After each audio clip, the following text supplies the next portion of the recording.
अभी आपको middle east में जिस तरह से पॉलिटिक्स चेंज होगी उसको देखने में आपको मजा आएगा, क्योंकि यहाँ पहले सबको यही लग रहा था जैसे रूस यूक्रेन खींचते आ रहे हैं, यहाँ भी वही सब होगा।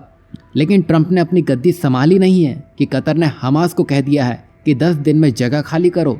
तो वहीं दूसरी तरफ जहाँ बांग्लादेश भारत को हर जगह घसीटने में लगा था, उसका तोड़ भारत ने ऐसा निकाला है कि भारत का व्यापार घाटा सीधे 5 महीनों में सबसे निचले स्तर पर पहुंच चुका है। और ये सब कुछ मोहम्मद यूनिस की गलत नीतियों के कारण से हुआ है।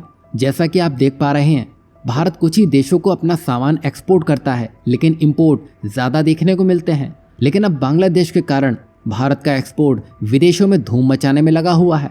दरअसल सितंबर में भारत का व्यापार घाटा गिरकर $21 बिलियन पर आ गया, जो अगस्त में $30 बिलियन के उच्चतम स्तर पर पहुंच चुका था। यानी कि यहाँ भारत ने सितंबर 2024 में ऐसा जादू दिखाया कि दुनिया ही दंग रह गई। जब बाकी दुनिया हैरान परेशान थी, तब भारत ने चुपचाप $35 बिलियन से ज्यादा का माल बेच दिया। खास बात तो ये देखिए, भारत ने रूस और यूरोप को इंजीनियरिंग गुड्स का एक्सपोर्ट किया, क्योंकि वहाँ युद्ध की वजह से इसकी डिमांड बढ़ गई थी। तो वहीं अमेरिका में मोबाइल और इलेक्ट्रॉनिक सामान की ज़बरदस्त डिमांड देखने को मिल रही है। और सबसे चौंकाने वाला परिणाम तो टेक्सटाइल सेक्टर से आया है, जहां 17% का उछाल देखने को मिला है, जिसमें बांग्लादेश का जो राजनीतिक संकट है उसका भारत ने ज़बरदस्त फायदा उठाया है। और वहां के ऑर्डर्स अब भारत पहुंच रहे हैं। कुल मिलाकर बांग्लादेश जो अपने नेतागिरी में फंस कर रह गया था, उसका फायदा सीधा भारत उठाने में लगा है। यही नहीं, वाणिज्य सचिव का दावा है कि हालात तो ठीक है और भारत अपनी शिपिंग क्षमता को भी बढ़ाने की कोशिश कर रहा है। लेकिन हाल ही में भारत के पेट्रोलियम एक्सपोर्ट में 26% की गिरावट देखी गई है।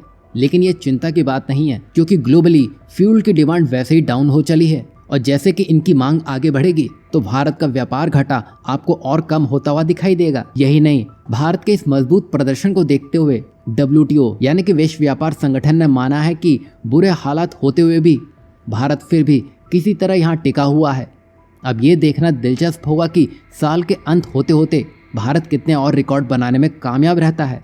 वैसे यहाँ ट्रंप के सत्ता संभालने की देरी है, भारत को इसका भी फायदा मिलेगा, क्योंकि ट्रंप सीधे सीधे चीन के हाथ पांव बांध देंगे और उसकी जगह भरने का मौका भारत को मिलेगा। मतलब भारत अपने व्यापार घाटे को सीधा सीधा आधा कर लेगा। आपको यहाँ क्या लगता है, भारत इसमें बाजी मार लेगा? तो वहीं नेक्स्ट अपडेट कतर से जुड़ी हुई है और ऐसा लगता है कि ट्रंप इफेक्ट यहाँ भी चल चुका है, जो शायद मिडिल ईस्ट में सारे समीकरण बदल कर रख देगा। ये तो आप जानते ही हैं, कनाडा जो अमेरिका का पड़ोसी है और सबसे अच्छा दोस्त होने का दावा करता है, पहले से ही पसीना पसीना हो रहा है। दूसरी तरफ कतर को देख लीजिए, एक ऐसा देश है जो हमास के लिए 10 सालों से ज़्यादा समय तक हॉटस्पॉट बना हुआ है। मतलब ये कतर का सपोर्ट ही था जो इसको इतना बड़ा बनाता गया। लेकिन जैसा कि अब ट्रंप की एंट्री हो चुकी है, कतर ने अचानक हमास को बाय बाय कह दिया है। ऐसा इसलिए भी है क्योंकि कतर का ध्यान अब रिलीजन से हटकर बिजनेस पर है और उसका तेल और गैस का अच्छा खासा धंधा यूरोप और अमेरिका की मर्जी पर ही टिका हुआ है। तो ऐसे में अगर उसने हमास को और शरण दी तो ट्रंप कतर का बुरा हाल कर सकते हैं। और ये सब तब हो रहा है जब डोनाल्ड ट्रंप ने सत्ता संभाली भी नहीं है, उससे पहले ही कतर कचरा साफ करने में लग गया है, जिसमें उसने हमास को 10 दिन का ही समय दिया है। बता दें कि जब जो बाइडेन सरकार थी तब अमेरिका, कतर और मिस्र ने गाजा में संघर्ष विराम को लेकर खूब कोशिशें की, लेकिन कुछ हुआ नहीं। ऊपर से हमास ने इजरायली बंधकों को छोड़ने से भी मना कर दिया था। खास बात तो ये देखिए, तालिबान जिसको अमेरिका ने 2001 में अफगानिस्तान से धक्का देकर बाहर कर दिया था, वो 2010 के आसपास से बड़े ठाठ से दोहा यानी कि कतर में अपना ऑफिस खोले बैठा है। और मजे की बात तो यह है कि 2012 के आसपास से हमास भी अपना बोरिया बिस्तर लेकर वहीं पहुंच गया है। और ये सब कुछ अमेरिका की अनुमति से हुआ है। और ये वही अमेरिका है जो इन संगठनों को अपना सरदर्द मानता था। और उस समय में डेमोक्रेट्स की ही सरकार थी, यानी कि ओबामा ही राष्ट्रपति थे। और आज यही दो संगठन नासूर बन चुके हैं। और वहीं इस समय कतर का यू टर्न ये साफ दिखाता है कि मिडिल ईस्ट की राजनीति में बड़ी भगदड़ मचने वाली है। वहीं खबर यह भी है कि हमास कतर से उठकर तुर्की जा सकता है, क्योंकि तुर्की के नेता एर्दोगान हमास के नेताओं का बाहें खोलकर इंतजार कर रहे हैं।